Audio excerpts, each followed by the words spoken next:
नमस्कार. नवीन व्हिडिओ सोबत पुन्हा तुमचे स्वागत. आधीच्या व्हिडिओत पोखरामधील मुख्य पर्यटन स्थानांवर भेट देत आपण तो दिवस संपवला होता आणि आता आपण आलो आहोत नवीन हॉटेल जे पोखरापासून 9.5 किलोमीटरवर असून त्याचे नाव आहे माउंटन ग्लोरी फॉरेस्ट रिसॉर्ट आणि स्पा.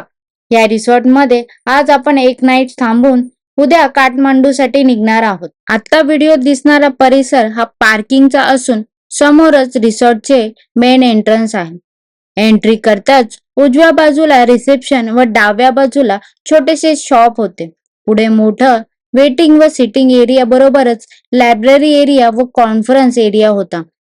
थोड्याच वेळ चेकिंगची फॉर्मॅलिटी करून वेलकम ड्रिंक घेऊन आम्ही पोचलो आमच्या रूम मध्ये.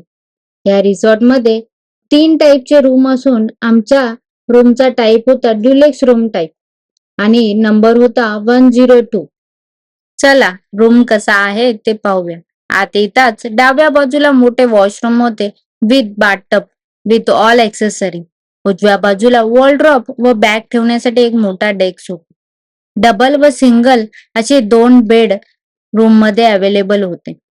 त्याचबरोबर AC, TV, tea maker, fridge, side table, त्यावर फोन अशा पण गोष्टी प्रोव्हाइड केलेल्या होत्या. रूमला एक मोठी विंडो पण होती आणि बाहेर सिटिंग एरिया असून समोर मोठे गार्डन एरिया होते ज्याचा एक्सेस आपल्याला डायरेक्ट रूम मधून भेटत होता. रूम तसा खूप छान होता, व्ह्यू पण खूप सुंदर होता आणि या रूम मध्ये फक्त 3 अडल्ट अलाउड होते. रूम मधून बाहेर येताच समोर असलेल्या बिल्डिंग मध्ये पहिल्या मजल्यावर द प्रेसिडेन्शियल सूट रूम व एक्झिक्युटिव्ह सूट रूम असे 2 रूम टाईप होते. आता व्हिडिओत दिसणाऱ्या ठिकाणी डाव्या बाजूला एक मोठा फंक्शन हॉल आहे आणि उजव्या बाजूला रेस्टॉरंटला जाण्यासाठी जागा आहे. आणि हे आहे रिसॉर्ट मधले रेस्टॉरंट. बाहेर ओपन स्पेस मध्ये पण डायनिंग सिटिंग अरेंजमेंट आहे. रेस्टॉरंट मधून आपण बाहेर येतो तेव्हा समोरच रिसॉर्ट मध्ये कोणत्या कोणत्या ऍक्टिव्हिटी आहेत त्याचे बोर्ड लावलेले आहेत. ते तुम्हाला स्क्रीनवर दिसलेच असेल. चारी बाजूने डोंगरांनी घेरलेले हे रिसॉर्ट व्ह्यू व सनराईज पाहण्यासाठी प्रसिद्ध आहे. त्याचबरोबर रिसॉर्टमध्ये बुकिंग नुसार hot balloon air, sunrise tour, paragliding, helicopter tour व अजून बऱ्याच काही ऍक्टिव्हिटी आहेत. आता व्हिडिओत पाहत आहात ते रिसॉर्ट मधील स्विमिंग पूल आहे. पूलच्या बाजूला रिलॅक्स करण्यासाठी पण मोठी अशी स्पेस आहे. लहान मुलांसाठी साईडला अटॅच असे कमी लेवलचा पूल असून जकुजी पण अटॅच आहे पूल मध्ये.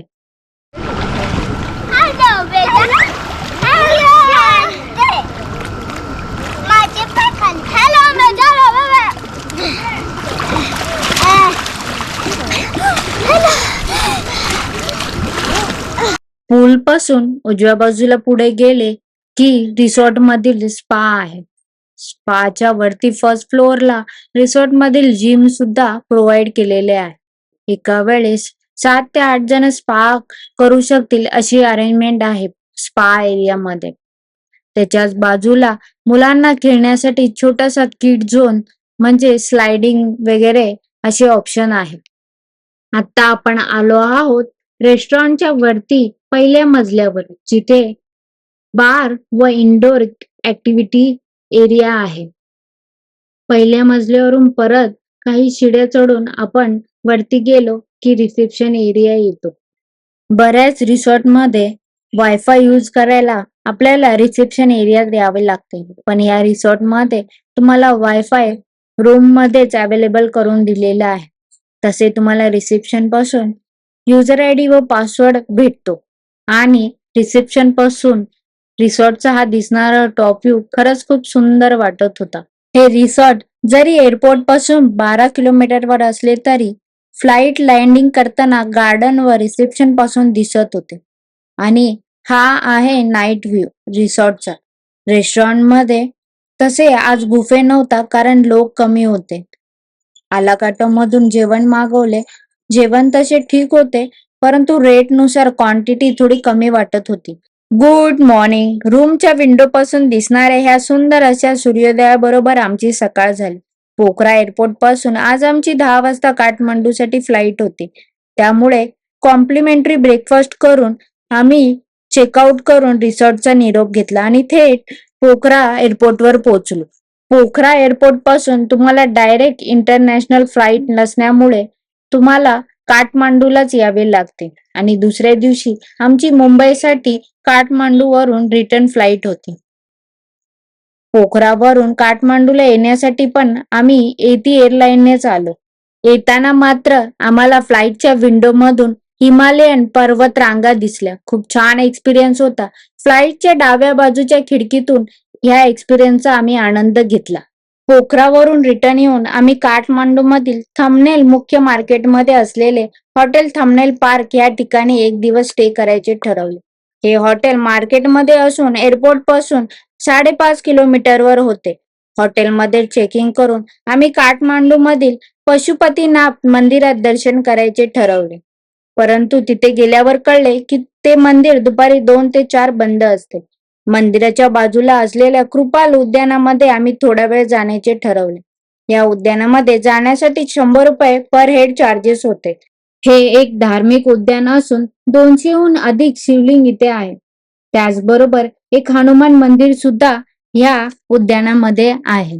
थोडा वेळ तिथेच फेरफटका मारून आम्ही पुन्हा मंदिराच्या दिशेने प्रवास चालू केला. पशुपतीनाथ मंदिर हे काठमांडूमधील बागमती नदीच्या काठावर वसलेले शिव मंदिर आहे. शिवपुराणातील कोटी रुद्र संहितेच्या 11व्या अध्यायात याचा उल्लेख उत्तरेकडील सर्वात पवित्र आणि महत्वाचे शिवलिंग असून सर्व इच्छांचा दाता असा आहे.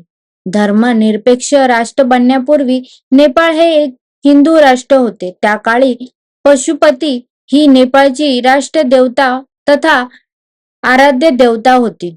आता व्हिडिओत दिसणारा मंदिराचा मुख्य प्रवेशद्वार आहे. मंदिराच्या मुख्य परिसरात कॅमेरा नेण्यास सक्त मनाई आहे. महादेवाचे छानसे असे दर्शनानंतर मंदिर परिसरात असलेले इतर मंदिरात दर्शन करत आम्ही मंदिराच्या मागच्या बाजूला असलेल्या बागमती नदीवरच्या घाटावर पोहोचलो.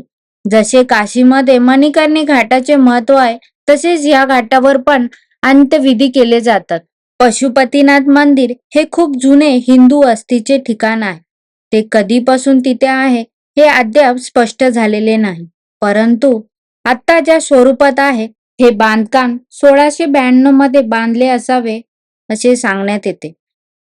तसे मंदिर देवालय स्वरूपात इसवी सन 700च्या शतकापासून असण्याचे ग्रंथकथा प्रचलित आहे. पशुपतीनाथ मंदिरातून निरोप घेऊन आम्ही पोहोचलो दरबार स्क्वेअर, ज्याला हनुमान डोगा दरबार असे बोलण्यात येते. हे एक राजकालीन वास्तू असून राजाचे राज्याभिषेक व राजघराण्यातील उत्सव या ठिकाणी साजरे केले जात होते. नेपालीमध्ये डोगा म्हणजे प्रवेशद्वार असा होतो आणि या प्रवेशद्वारावर हनुमानाची प्रतिमा असल्यामुळे या ठिकाणाला हनुमान डोगा असे नाव देण्यात आलेले आहे. हे ठिकाण पाहताना आपल्याला नेपाळी वास्तू संस्कृतीचा परिचय होतो. अशाच प्रकारचे संस्कृती जपणारे अजून पण काही ठिकाणे काठमांडूत आहेत, जसे की काठमांडू दरबार, पठाण दरबार, भक्तापूर दरबार स्क्वेअर आणि रॉयल पॅलेस, जिथे 9 ते 5 व्हिजिट अवर आहेत. अशा प्रकारे जेवढे जमेल तेवढ्या ठिकाणांना भेट देत आम्ही नेपाळची ट्रिप संपवली. हा व्हिडिओ तुम्हाला कसा वाटला आहे कमेंटमध्ये नक्की सांगा. व्हिडिओ आवडला असेल तर लाईक शेअर करायला विसरू नका. पुन्हा भेटूया नवीन व्हिडिओ सोबत. तोपर्यंत स्वस्त राहा, मस्त राहा. धन्यवाद.